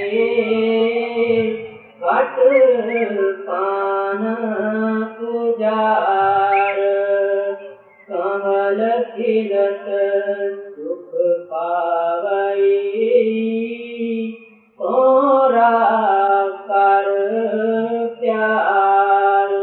ਕਮਲ ਫੁੱਲਦਾ ਹੈ, ਖਿੜਦਾ ਹੈ, ਭੌਰੇ ਝੁਰਮਟ ਪਾ ਲੈਂਦੇ ਹੈ। ਕਿੰਨਾ ਪਿਆਰ ਹੁੰਦਾ ਹੈ। ਉਹਦੀ ਮਸਤੀ ਦੇ ਅੰਦਰ ਕਈ ਦਫਾ ਉਹਦੇ ਵਿੱਚ ਬੰਦ ਹੋ ਜਾਂਦੇ ਰਾਤ ਦੇ ਟਾਈਮ, ਲੇਕਿਨ ਉਹਦੇ ਪਿਆਰ ਨੂੰ ਛੱਡਣ ਵਾਸਤੇ ਤਿਆਰ ਨਹੀਂ ਹੁੰਦੇ, ਜਾਂ ਸਾਰੀ ਰਾਤ ਕੈਦ ਰਹਿੰਦੇ ਹੈ। ਕਈ ਦਫਾ ਰਾਤ ਨੂੰ ਐਸੇ ਜਾਨਵਰ ਆਉਂਦੇ ਹੈ ਜਿਹੜੇ ਉਹ ਫੁੱਲਾਂ ਨੂੰ ਮੂੰਹ 'ਚ ਪਾ ਜਾਂਦੇ ਹੈ, ਉਹ ਉਹਨਾਂ ਦਾ ਖਾਜ ਬਣ ਜਾਂਦੇ ਹੈ ਜਾਂ ਦਮ ਘੁੱਟ ਕੇ ਮਰ ਜਾਂਦੇ ਹੈ, ਲੇਕਿਨ ਉਹਨਾਂ ਦਾ ਪਿਆਰ ਨਹੀਂ ਛੱਡਦੇ ਗੇ। ਕਹਿਣ ਲੱਗੇ ਉੱਥੇ ਜਦ ਪਹੁੰਚਦੇ ਹੈ, ਸਾਥੋਂ ਪਹਿਲਾਂ ਬੜੀਆਂ ਸਖੀਆਂ ਪਹੁੰਚੀਆਂ ਹੁੰਦੀਆਂ, ਬੜੀਆਂ ਆਤਮਾ ਪਹੁੰਚੀਆਂ ਹੁੰਦੀਆਂ ਹਨ, ਜਿਹੜੇ ਭੌਰਾ ਦੀ ਤਰ੍ਹਾਂ ਝੁਰਮਟ ਪਾਈ ਬੈਠੀਆਂ ਹੁੰਦੀਆਂ ਹਨ। ਉਹ ਪਿਆਰ ਨੂੰ ਛੱਡ ਨਹੀਂ ਸਕਦੀਆਂ। ਸਵਾਮੀ ਜੀ ਮਹਾਰਾਜ ਕਹਿੰਦੇ ਆ ਕਿ ਦੇਖੋ ਪਿਆਰਿਓ, ਉੱਥੇ ਬੜੀਆਂ ਆਤਮਾ ਉਹ ਭੌਰਿਆਂ ਦੀ ਤਰ੍ਹਾਂ ਉਸ ਕਮਲ ਦੇ ਉਦਾਲੇ ਬੈਠੀਆਂ ਹਨ। ਉੱਥੇ ਜਾ ਕੇ ਸਾਨੂੰ ਪਤਾ ਲੱਗਦਾ ਹੈ, ਜਿਹੜੀਆਂ ਅਸੀਂ ਬਾਹਰ ਸ਼ੇਖੀਆਂ ਮਾਰਦੇ ਹਾਂ ਕਿ ਗੁਰੂ ਕੀ ਹੈ, ਇੱਥੇ ਅਸੀਂ ਕਹਿੰਦੇ ਹਾਂ ਮੈਂ ਪੜ੍ਹਿਆ ਲਿਖਿਆ ਹਾਂ, ਇਹ ਕੀ ਜਾਣਦਾ ਹੈ, ਮੈਂ ਐਡਾ ਅਕਲ ਵਾਲਾ ਹਾਂ। ਉੱਥੇ ਸਭ ਦੀ ਅਕਲ ਗੁੰਮ ਹੋ ਜਾਂਦੀ ਹੈ। ਪਤਾ ਲੱਗਦਾ ਹੈ ਕਿ ਗੁਰੂ ਕੀ ਤਾਕਤ ਹੈ, ਕਿਵੇਂ ਪਰਮਾਤਮਾ ਉਹਦੇ ਅੰਦਰ ਉਸ ਪੋਲ ਤੇ ਕੰਮ ਕਰਦਾ ਹੈ। ਕਹਿੰਦੇ ਕਿਸ ਤਰ੍ਹਾਂ ਦਾ ਉੱਥੇ ਸਿੱਖਾਂ ਦਾ ਪਿਆਰ ਹੈ ਆਪਣੇ ਗੁਰੂ ਦੇ ਨਾਲ, ਜਿਵੇਂ ਭੌਰਿਆਂ ਦਾ ਕਮਲ ਦੇ ਨਾਲ ਪਿਆਰ ਹੁੰਦਾ ਹੈ ਜੀ। ਕਮਲ ਖਿਲਤ ਸੁਖ ਪਾਵਈ ਭੌਰਾ ਕਰ ਪਿਆਰ ਗੁਰੂ ਗਿਆਨ ਨ ਪਾਇਆ ਬਿਨ ਘਟ ਅੰਧਿਆਰ। ਆਪ ਕਹਿਣ ਲੱਗੇ ਜਿਨ੍ਹਾਂ ਨੇ ਮਿਸ਼ਰੀ ਖਾਧੀ ਨਹੀਂ, ਉਹ ਮਿਸ਼ਰੀ ਦਾ ਸਵਾਦ ਕੀ ਦੱਸਣਗੇ ਕਿ ਉਹ ਕੜਵੀ ਹੈ ਜਾਂ ਮਿੱਠੀ ਹੈ। ਜਿਨ੍ਹਾਂ ਨੇ ਗੁਰੂ ਦੇ ਕੋਲੇ ਜਾ ਕੇ ਨਾਮ ਹੀ ਨਹੀਂ ਪ੍ਰਾਪਤ ਕੀਤਾ, ਉਹਨਾਂ ਨੂੰ ਕੀ ਇਲਮ ਹੈ ਕਿ ਗੁਰੂ ਕਿਸ ਬਲਾ ਨੂੰ ਕਹਿੰਦੇ ਹੈ, ਕੀ ਗੁਰੂ 'ਚ ਤਾਕਤ ਹੈ, ਕਿਸ ਤਰ੍ਹਾਂ ਉਹ ਪਰਮਾਤਮਾ ਨੇ ਭੇਜਿਆ ਹੋਇਆ ਹੈ, ਕਿਸ ਤਰ੍ਹਾਂ ਸ਼ਿਸ਼ਾਂ ਦੀ ਖਾਤਰ ਉਹ ਕਸ਼ਟ ਉਠਾ ਰਿਹਾ ਹੁੰਦਾ ਹੈ।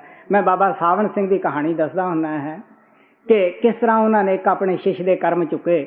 ਉਹਨਾਂ ਨੂੰ ਬੜਾ ਤੇਜ਼ ਬੁਖਾਰ ਚੜਿਆ, ਬੜੇ ਦੁਖੀ ਸਨ। ਅਫਸੋਸ ਦੀ ਗੱਲ ਆ, ਉਹੀ ਸ਼ਿਸ਼ ਉਹਨਾਂ ਨੂੰ ਪੁੱਛਦਾ ਕਿ ਬਾਬਾ ਜੀ ਕੀ ਇਹ ਤੁਹਾਡੇ ਆਪਣੇ ਕਰਮ ਹੈ? ਉਹ ਕਹਿੰਦੇ ਨਹੀਂ ਨਹੀਂ ਮੇਰੇ ਨਹੀਂ, ਇਹ ਕਿਸੇ ਮੇਰੇ ਪਿਆਰੇ ਸੇਵਕ ਦੇ ਹੈ, ਤੁਸੀਂ ਦੇਖ ਲਓ। ਉਹ ਉਫ ਤੱਕ ਨਹੀਂ ਕਰਦੇ ਗੇ, ਉਹ ਉਸ ਨੂੰ ਵੀ ਨਹੀਂ ਦੱਸਦੇ। ਅਸੀਂ ਫਿਰ ਵੀ ਉਪਾਉ ਲਿਆਉਂਦੇ ਹਾਂ ਕਿ ਸੰਤਾਂ ਦੀ ਇਹ ਹਾਲਤ ਹੈ। ਸੋ ਪਿਆਰਿਓ, ਆਪ ਪਿਆਰ ਦੇ ਨਾਲ ਕਹਿੰਦੇ ਹੈ ਕਿ ਜਿਹਨੇ ਉਸ ਗਿਆਨ ਨੂੰ ਪ੍ਰਾਪਤ ਹੀ ਨਹੀਂ ਕੀਤਾ, ਅੰਦਰ ਹੀ ਨਹੀਂ ਗਏ, ਉਹ ਕੀ ਜਾਣਦੇ ਹੈ? ਉਹ ਅਗਿਆਨੀ ਹਨ, ਅੰਧੇ ਹਨ।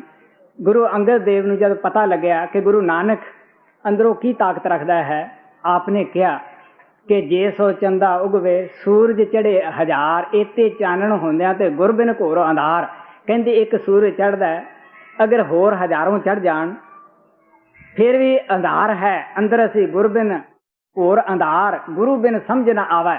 ਕਹਿੰਦੇ ਉਹਦੇ ਬਗੈਰ ਪਤਾ ਹੀ ਨਹੀਂ ਗਾ ਕਿ ਅੰਦਰ ਹੈ ਕੀ ਅਸੀਂ ਲੋਕ ਕੀ ਸਮਝਾਂਗੇ? ਮੂੰਹ 'ਚ ਬੁਰਕੀ ਪਾਉਂਦੇ ਆ, ਤਨ ਸਾਡਾ ਆਪਣਾ ਹੈ।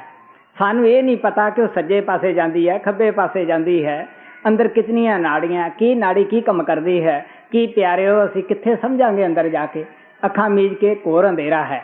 ਸੋ ਜਿਨ੍ਹਾਂ ਨੂੰ ਗਿਆਨ ਹੁੰਦਾ ਹੈ, ਪਤਾ ਹੁੰਦਾ ਹੈ ਕਿ ਉਹ ਕਹਿੰਦੇ ਹੈ ਨਹੀਂ ਬਈ ਅਸੀਂ ਅਗਿਆਨੀ ਹੈ, ਅੰਧਲੇ ਹੈ, ਸਜਾਖਾ ਇੱਕੋ ਹੀ ਹੈ। ਅਗਰ ਉਹ ਆਪਣੀ ਆਵਾਜ਼ ਦੇਵੇ, ਉਂਗਲੀ ਫੜਾਵੇ, ਤਾਂ ਹੀ ਅਸੀਂ ਉਸ ਦੀ ਪਕੜ ਸਕਦੇ ਹਾਂ। तो स्वामी जी महाराज कहते हैं हे प्यारिओ, जिन्हां ने वो गुरु ज्ञान रूप नहीं अंदर प्रगट किया, उन्हां दे घट अंदर, उन्हां दे अंदर अंधेरा है, अज्ञानता दा अंधारा है जी। गुरु ज्ञान न पाया हे सखी, इन कट अंधियार, पूरा सतगुरु न मिला, परमत पौजार। आप प्यार ना कहते हैं, संतां दीआं बाणियां जदों आपां पढ़दे हैं, आम तौर पर एक शब्द नहीं तो दूसरे च आउंदा है, पूरा गुरु ना मिलिया तन घट अंधियार। जिथे पूरा है दा मतलब कोई अधूरा भी हुंदा है, भी कोई अधूरा है। एक दफा मैं पक्के दी कोठी सत्संग दे रहा सीगा, उत्थे कुछ अफसर साहबान बैठे सन, उत्थों दा एक चपड़ासी भी सीगा। उसनूं साडे प्रेमी जिलेदार सी, वो घरवाली ने कहा कि तुसी भी संतां तो नाम लेके उहदी कमाई करो, गुरु होना जरूरी है। वो कहंदे हाँ, असीं तां बचपने च गुरु धारण कर लिया सीगा। वो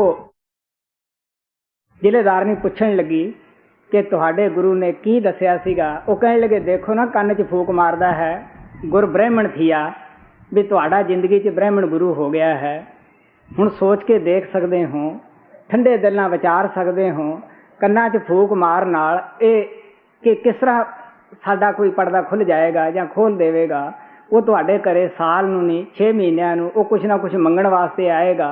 बाबा सावण सिंह आपदी जिंदगी दा दसदे हुंदे सीगे, क्योंकि अजकल भी कई घरां चों आउंदे आ लोग, पहलां आम तौर ते आउंदे हुंदे सीगे 6 महीनों तो साल तो उगराही करन वास्ते। असीं जिन्हां नूं कुल प्रोत भी कहिंदे सी, कुल गुरु भी कहिंदे सी। वो कहण लगे, असीं आम तौर ते उदों रुपए दी बड़ी भारी कीमत हुंदी सी, उन्हां नूं रुपया ਜਾਂ 2 रुपए दिंदे हुंदे सीगे। ਜਦੋਂ बाबा जैमल सिंह जी सानूं मिले, कहण लगे असीं उस वक्त जिथे 1-2 रुपए दिंदे सां, उन्हां नूं 10 रुपए दित्ते। उन्हां नूं प्यार नाल समझा दित्ता भी सानूं पूरे गुरु बाबा जैमल सिंह जी मिल गए है, हुण सानूं तुहाडी लोड़ नहीं, तुसीं अपने घरे तशरीफ रखिया करो। हुण तुसीं सोच के देख सकते हो कि पूरा गुरु अधूरे गुरु दा ये तो एक मामूली बाहरले गुरु ही हुंदे है। मैं दसदा हुंदा कि बाबा बिशन दास जी कोले 2 शब्द दा पेश सन, वो काफ़ी अच्छे महात्मा सन, लेकिन उन्हां दे अंदर भी सच्चाई कम करदी सी। मैनू प्यार ना कहा कि बेटा मैं अधूरा हाँ, ये पूरी मंजिल नहीं, तू खोज कर उपर जाके किसी ऐसे महात्मा दी जिहड़ा पूरा रस्ता देवे। ये मेरे उच्चे भाग सन कि बाबा बिशन दास दे अंदर सच्चाई कम करदी सी। जद मैं पेशावर दे अंदर बाबा सावण सिंह नूं मिलिया, जो समझ आई कि ये पूरा गुरु है, ये महान है, भगवान इत्थे कम करदा है, भगवान रूप है। मैं उस महात्मा नूं जाके दस पाई। बाबा बिशन दास मैं दसदा हुंदा, खूह दा डड्डू नहीं सी, वो खुले दिल वाला सी। खूह दा डड्डू कौन हुंदा है, कई बारी कहानी सुनाई है कि वो खूह नूं ही समुंदर समझदा है। कहंदे एक हंस कुएं उपर जाके बैठ गया। वो कहने लगा तू कौन है? वो कहंदा मैं एक गरीब समुंदर दा जीव हाँ। वो कहंदा समुंदर किड्डा हुंदा है? कहंदा बड़ा सारा हुंदा है। डड्डू नूं गुस्सा आया, थोड़ी जी छलांग मारी, कहंदा एडा वड्डा हुंदा है? वो कहंदा नहीं, इससे भी बड़ा हुंदा है। वो दे सेंटर च खड़ के कहने लग्या होर इतना हुंदा है? वो कहंदा नहीं, इससे भी कुछ बड़ा हुंदा है। आखिर डड्डू दूसरे महल दे किनारे ते जाके कहंदा होरा दा एडा वड्डा हुंदा है? वो कहंदा नहीं प्यारिया, वो इससे भी अनेकां गुणे बड़ा हुंदा है। वो कहंदा तू बेईमान है, इदों वड्डा कदे समुंदर होया है? वो आखे तू मेरे नाल चल, मैं तेनों दिखा दिना, तू तसल्ली कर लई। सो इस वास्ते महात्मा सानू दसदे है कि वो परमात्मा समुंदर है, साडी आत्मा उसकी बूंद है। तो बाबा बिशन दास जी इस तरह के नहीं सन। जब मैं उन्होंने आके बाबा सावण सिंह की दस पाई, वो खुश होकर तुर पे, बड़े खुश होकर तुरे, जाके उन्होंने दर्शन किए, निहाल हो गए। और उथे दसिया उन्होंने कि किस तरह मेरे सेवक ने जल धारा किया, धूणियां तपाइयां। हुण सोच के देख सकते हो, साडे इलाके दे अंदर एक कोई साधु आके चार पाथियां ला के बैठ जाए, असीं सारे इलाके दे लोग उधर जाने हैं कि बाबा तप करदा है। ਲੇਕਿਨ ਮੈਂ ਖੁਦ ਕਰਦਾ ਰਿਹਾ ਹਾਂ। ਸਵਾਏ ਪਿੰਡਾ ਛਡਾਉਣ ਤੋਂ, ਹੰਕਾਰ ਤੋਂ ਪੱਲੇ ਕੁਛ ਨਹੀਂ ਪੈਂਦਾਗਾ। तो बाबा बिशन दास को जब मैं गया सी, मैनू कहते बच्चा अंदर तो अग बड़ी मचदी है, काम की अग है, बुझाने वास्ते बंदा हर असूल कुर्बान कर दिंदा है। लोभ की अग है, क्रोध की अग है, किहड़ियां 5 अगां इंसान के अंदर बल रही है। जे 6वीं होर पासे बाल ली तो की फर्क पै गया। दिल नूं तसल्ली होई भी ओहो बड़ा मुश्किल होया है। तां इस वास्ते पूरा सतगुरु ना मिलिया। परमत भौजार पूरा वो है जिहदे कोल पूरा रस्ता नहीं, जो परमात्मा की तरफों नहीं आया बन के। क्योंकि गुरु नूं थापिया ना जाए, कीता ना होए, उन्होंने दुनिया नहीं थाप देगी। लेकिन अज जमाना है, पलटू साहब कहते जिसके 7 10 20 है तिसका नाम महंत। जिसकी पार्टी बड़ी है कहते जी असली महंत यही है। नहीं, वो किसी का बनाया नहीं बनता हुंदागा। उत्थे मालिक आप ही काम करता है, उन्होंने मालिक ही बनाता है, गुरु ही थापदा हुंदा है। किसी ने कहा सी बाबा सावण सिंह नूं अके जी गरीब दास दे भजना अंदर ये आउंदा है कि 10वें द्वार दे विच पहुंच के ही पूरा साध बनता है, उदों थल्ले नाम नहीं देना चाहिए। तो बाबा सावण सिंह कहने लगे मैं तो ये कहूँगा कि सचखंड पहुंच के भी नाम नहीं देना चाहिएगा, क्योंकि जब तक तुहाडा गुरु तुहाडी जिम्मेवारी नहीं उठा लेंदागा। ठीक है, सचखंड पहुंचिया नूं भी अगर गुरु जिम्मेवारी हटाउंदा है कि बई तू मेरा मिशन चला, तद ही ये काम करना चाहिए है, नहीं तो बड़े बड़े तारू रुड़ जाते हैं। बाबा सावण सिंह कहते होंगे जब 2 आदमी आके मत्था टेकते हैं, असी फुले नहीं समाते, खबने असी किड्डे क महात्मा है, हंकारिया सो मारिया। तो इस वास्ते कोई पूरा गुरु भी है, अधूरा भी है। अधूरे करके जग विच रौला पैंदा है। पूरे गुरु जिहड़े हुंदे है, जिन्हां अंदर मालिक काम करदा है, वो दुनिया दीयां जायदातां नाल नहीं बझे हुंदे गे। वो पिछों कोई जायदातां दे रौले नहीं खड़े करदे गे, कोई पार्टियां नहीं खड़ियां करदे गे। तुसीं हिस्ट्री पढ़ के देख सकते हो, इतिहास पढ़ के देख सकते हो। महाराज करपाल दे खुद दा मकान उन्हां दे गुरुदेव दे आश्रम विच सीगा, उन्होंने कोई उत्थे झगड़ा नहीं किया। सच्चाई ये है कि उन्होंने गुरुदेव ने यही कहा सी कि करपाल सिंह बाबा जी आगरों की लियाए सन। जिथे गुरु है उत्थे सारा कुछ हुंदा है, वो जिथे बैठते हैं सारा कुछ जो लोड़ है आप ही वो परमात्मा उत्थे गुरु रूप प्रगट हुंदा है, करदा है। वो किसी नूं लड़ाउंदे नहीं, खुद नहीं लड़ते, किसी जायदाद ना बझे है ना बनते ही है। हाँ भाई, पूरा सतगुरु न मिला परमत पौजार, मैं तो सतगुरु पाया जाऊं बलिहार। स्वामी जी महाराज कहते हैं ना समाज छडाया, ना कौम छडाई, ना कोई बोला ही बदलिया। उन्होंने अंदर नाम दे नाल जोड़ दिता। मैं हुण उन्हां तो कुर्बान जाना है, बलिहार जाना है। किन्नी उन्होंने दया की है जी। मैं तो सतगुरु पाया जाऊं बलिहार, जिंदपुर जिंदा गई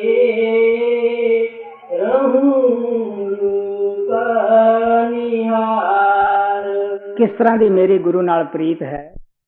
सतगुरु ने सिर्फ सानू समझाउण बुझाउण वास्ते धारण की सी। अगर देह धार के ना आउंदा सानू शब्द दे नाल कौन जोड़दा। लेकिन उहदा डेरा, उहदा रहैश जिहड़ी है वो अरशां दे अंदर है। मुसलमान उहनूं अरश कहंदे है फारसी दे अंदर। लेकिन साडे सतगुरु नानक देव जी महाराज या स्वामी जी महाराज उन्होंने सचखंड कहते हैं कि वह डेरा सचखंड दे विच है। देह तां समझाउण बुझाउण वास्ते हुंदी है। असी उन्हां दे जाण तो बाद किहड़े लोग भटक जाने हैं जिन्हां ने उस स्वरूप नूं प्रगट नहीं किया, जिहड़े उत्थे पहुंचदे नहीं। असी की कहंदे हैं गुरु अर्जन देव जी महाराज, जन्म मरण दो में नाही ते जन परोपकारी आए। वो ना जम्मण च है ना मरण च है। तुसीं देख सकते हो साडे सतगुरु जद संसार दे विचों अपना 5 भूतक शरीर ओले कीता, रौला पै गया, एक दूसरे दे विरोधी होए। क्यों विरोधी होए? ਸੋਚਿਆ ਵੀ ਗੁਰੂ ਤਾਂ ਚਲਿਆ ਗਿਆ ਹੈ ਨਹੀਂ, ਹੁਣ ਮਰ ਗਿਆ ਹੈ, ਲੇਕਿਨ ਉਹ ਵੀ ਉਹਨਾਂ ਦਾ ਸ਼ਿਸ਼ ਸੰਸਾਰ ਵਿੱਚ ਗਿਆ, ਜਿਹਨੇ ਬਾਂਹ ਖੜੀ ਕਰਕੇ ਇਹ ਕਿਹਾ ਕਿ ਜਿਹੜਾ ਕਹਿੰਦਾ ਗੁਰੂ ਮਰ ਗਿਆ ਹੈ ਉਹਨੂੰ ਕੋਰਟ ਵਿੱਚ ਖੜਾ ਕਰੋ। ਬਈ ਗੁਰੂ ਤਾਂ ਮਰਦਾ ਨਹੀਂਗਾ, ਅਗਰ ਤੁਹਾਡਾ ਗੁਰੂ ਮਰ ਗਿਆ ਤੇ ਤੁਸੀਂ ਉਹਨੂੰ ਧਾਰਨ ਕਿਉਂ ਕੀਤਾ? ਜਿਹੜਾ ਮਰਦਾ ਹੈ ਜੰਮਦਾ ਹੈ ਤੁਹਾਡਾ ਕੀ ਕਰੂਗਾ? ਨਹੀਂ, ਸੰਤ ਸਤਿਗੁਰੂ ਜਿਹੜੇ ਹੈ ਉਹ ਪਹਿਲਾਂ ਵੀ ਹੁੰਦੇ ਹੈ, ਬਾਅਦ ਵਿੱਚ ਵੀ ਹੁੰਦੇ ਹੈ, ਉਹ ਸ਼ਬਦ ਰੂਪ ਹੁੰਦੇ ਹੈ। ਸ਼ਬਦ ਨਾ ਜੰਮਦਾ ਹੈ ਨਾ ਮਰਦਾ ਹੈ, ਸਿਰਫ ਦੇਹ ਤਾਂ ਸਾਨੂੰ ਥੋੜੇ ਸਾਲ ਵਾਸਤੇ ਨਾ ਸਿੱਖ ਦੀ ਦੇਹ ਹੈ ਤੇ ਨਾ ਗੁਰੂ ਦੀ ਦੇਹ ਹੈ। ਗੁਰੂ ਵੀ ਆਤਮਾ ਹੈ, ਸਿੱਖ ਸ਼ਬਦ ਹੈ, ਗੁਰੂ ਸ਼ਬਦ ਹੈ, ਸਿੱਖ ਆਤਮਾ ਹੈ। ਇਸ ਵਾਸਤੇ ਸਵਾਮੀ ਜੀ ਮਹਾਰਾਜ ਕਹਿੰਦੇ ਉਹ ਸ਼ਬਦ ਸਰੂਪ ਹੈ, ਰਹੇ ਅਰਸ ਮੁਜ਼ਾਰ, ਉਹ ਸੱਚਖੰਡ ਵਿੱਚ ਰਹਿੰਦਾ ਹੈ ਜੀ। ਸਤਿਗੁਰ ਸ਼ਬਦ ਸਰੂਪ ਹੈ, ਰਹੀ ਅਰਸ਼ ਮੰਝਾਰ, ਤੂੰ ਵੀ ਸੁਰਤ ਸਰੂਪ ਹੈ, ਰਹੋ ਗੁਰੂ ਕੀ ਲਾਰ। ਸਵਾਮੀ ਜੀ ਕਹਿੰਦੇ ਹੈ ਕਿ ਤੂੰ ਕਿਹੜਾ ਆਤਮਾ ਛੋਟੀ ਜੀ ਤਾਕਤ ਹੈ, ਤੂੰ ਵੀ ਉਹਦੀ ਅੰਸ਼ ਹੈ। ਬੂੰਦ ਵੀ ਪਾਣੀ ਹੈ, ਲਹਿਰ ਵੀ ਪਾਣੀ ਹੈ, ਸਮੁੰਦਰ ਵੀ ਪਾਣੀ ਹੈ, ਫਰਕ ਤਾਂ ਵਿਛੋੜੇ ਦਾ ਹੀ ਹੈ। ਤੂੰ ਗੁਰੂ ਦੀ ਲਾਰ, ਕਿਆ ਉਹਦੀ ਆਵਾਜ਼ ਨੂੰ ਪਕੜੀ ਰੱਖ, ਤੂੰ ਵੀ ਉੱਥੇ ਪਹੁੰਚ ਜਾਏਂਗੀ, ਪਰਮਾਤਮਾ ਬਣ ਜਾਏਗੀ ਜੀ। ਤੂੰ ਵੀ ਸੁਰਤ ਸਰੂਪ ਹੈ, ਰਹੋ ਗੁਰੂ ਕੀ ਲਾਰ, ਨੈਣਨ ਮੇਂ ਗੁਰ ਰੂਪ ਹੈ, ਤੂੰ ਨੈਣ ਉਧਾਰ।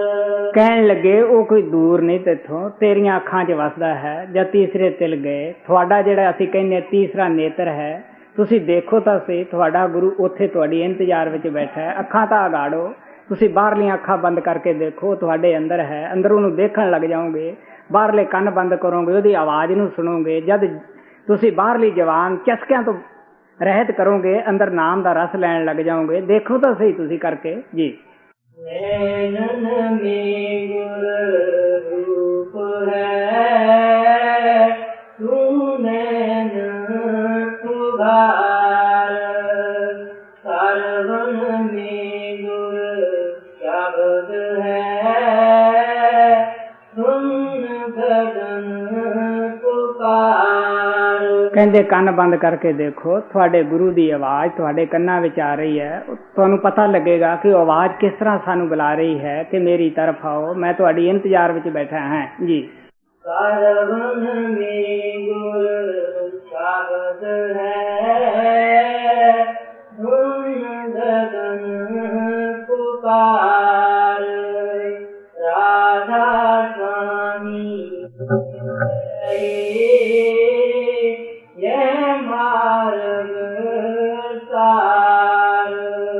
स्वामी जी महाराज ने एक छोटे जे शब्द दे अंदर बड़े प्यार नाल दस्या है, वो नाम रूप गुरु जिहदे नाल सानू संत जोड़दे है, उस नूं प्राप्त करन वास्ते तीसरे तिल विच पहुंचना जरूरी है। साडी आत्मा दे उपर असूल सूक्ष्म तीन पड़दे है। जद असीं तीसरे तिल ते पहुंचदे हैं, इन्हां पड़दियां तो साडा छुटकारा हो जाता है। जदों असीं असूल पड़दा लाउने हैं, साडे अंदर रोशनी हो जाती है, वो गुरु स्वरूप प्रगट हो जाता है। किस तरह सच्चा शिष्य अंदर जाके ही बनता है।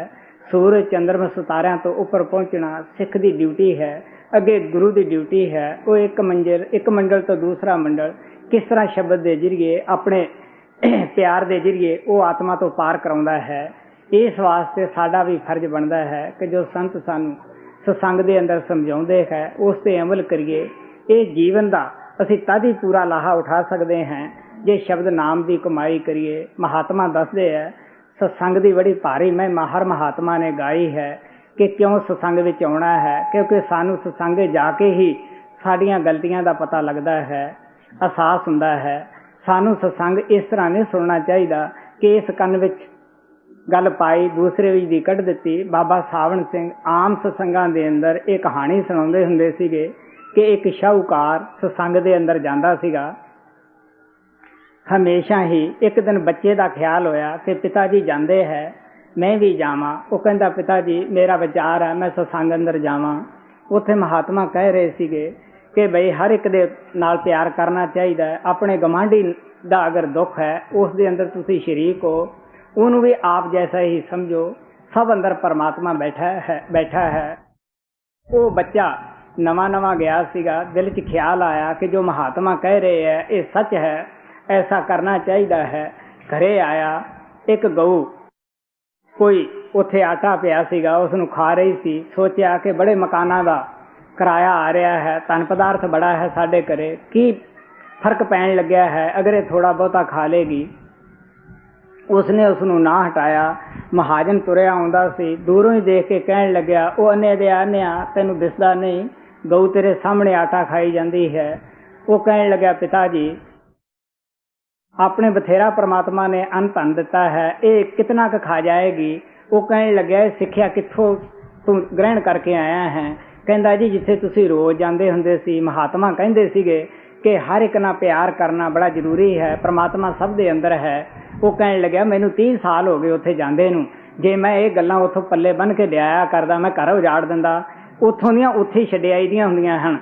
सो प्यारिओ सानू ऐसा नहीं करना चाहिए। जो महात्मा कहंदे है उस नू मनना बड़ा जरूरी हुंदा, तद ही साडा फायदा है। महाराज दसदे हुंदे सीगे किस तरह 3 मूर्तियां सी सोने दियां, तिन्ने इक्को वजन दियां सन, इक्को जिहा सिउना सी, एक घाड़े ने घड़ियां होईयां सन।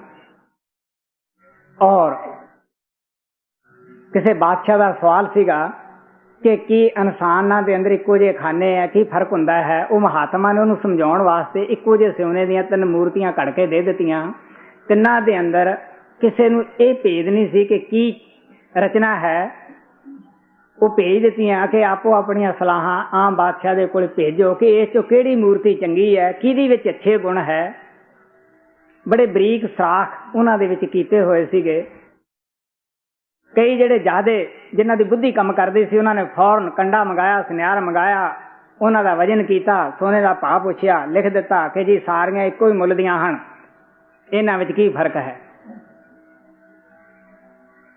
दूजे कोले गए, उन्होंने भी ऐसा ही किया। लेकिन एक ऐसा भी कोई रूहानियत का माहर सी जिसने सोचा भी एक रहे ही सारे लिखते हैं कि जी इको ही सोना है, इको ही मुੱਲ है, इको ही वजन है। आखिर कोई फर्क तो है कि जिहड़ा वो आदमी हरेक कोले फिर भेजणियां जारी रखियां हुई है। उन्हें बड़े बरीक ढंग नाल देखिया, एक दे कन्न विच सुराख सी बहुत बरीक, उसने उस दे अंदर सूई डाली सुराख दे अंदर, वो दूसरी साइड निकल गई। फिर उसने सरों का दाना बरीक पाया, वो दूसरे पासे निकल गया, उन्होंने पासे रख दिता कि ये वो बंदा है जिहदे इधरों कन्न च गल पाई ते दूजे पासे लंघ गई। उसका लिख दिता कि ये कोई भावें 1000 साल यह सत्संग च बैठा रहे, पत्थर नूं किन्ना चिर पानी विच रखो उहदे उत्ते कदे अच्छा असर नहीं हो सकता, पानी नहीं पै सकता। ये वो बंदा है जिन्हों गुरु पीर जो मर्जी दे देवे, ये उससे एतबार ही नहीं करेगा, ये रजेगा ही नहीं, भूखे भूख करी जाए। दूसरी मूर्ति देखी भी एदा की है, ऐसा है कि पेट गल जिहड़ी सुनदा है वो पेट च ढल जांदा है, लेकिन वो पेट वाला जिहड़ा सराख दूजे कन्न विच दी निकलदा पेट विच दी हो के, यानी जो गल्लां सत्संग दे विच सुननियां वो इन बिन लोकां कोले भाषण झाड़ना ते दूजे फिर की कहंदे है बई ये है प्रेमी। वरतों चो नहीं हुंदा क्योंकि उन्हें अंदर तक ग्रहण नहीं की हुंदी गल। जे थोड़ा बहुता हुंदा लोग पैरीं हथ ला के वो भी लै जांदे है, वो पोर दी तरह विचारा रह जांदा है। ਉਹਦੀ भी सलाह लिखती भी ये बंदा इस किस्म का है। जिहड़ा तीसरा आदमी सीगा, तीसरी मूर्ति सी, वो मूर्ति भी चुकी, उसका भी देखिया कन्न दे विच सुराख सीगा, देखिया उस भी दाना उसने घेर के, लेकिन पेट च ठहर गया, किसी पासे होर सुराख नहीं सीगा। वो लिखिया कि कौन है, ये गुरमुख है, ये वो बंदा है जिहड़ा अंदरे हजम कर सकता है गल नूं। सो सत्संग सानू सुन के हजम करना चाहिए है। ठीक है, महाराज सावन सिंह कहते होंगे सत्संग नूं सुनो बाद में विचारो कि असी की सुनिया है, उस दे उत्ते असी क्यों नहीं चले, पिछले सत्संग च की कहा गया सीगा, असी उस ते किन्नियां गल्लां मन्नियां किन्नियां नहीं मन्नियां। तो तद ही असी अपने जीवन नूं सुधार सकते हैं। राधा स्वामी कह रहे ਮਾਰਗ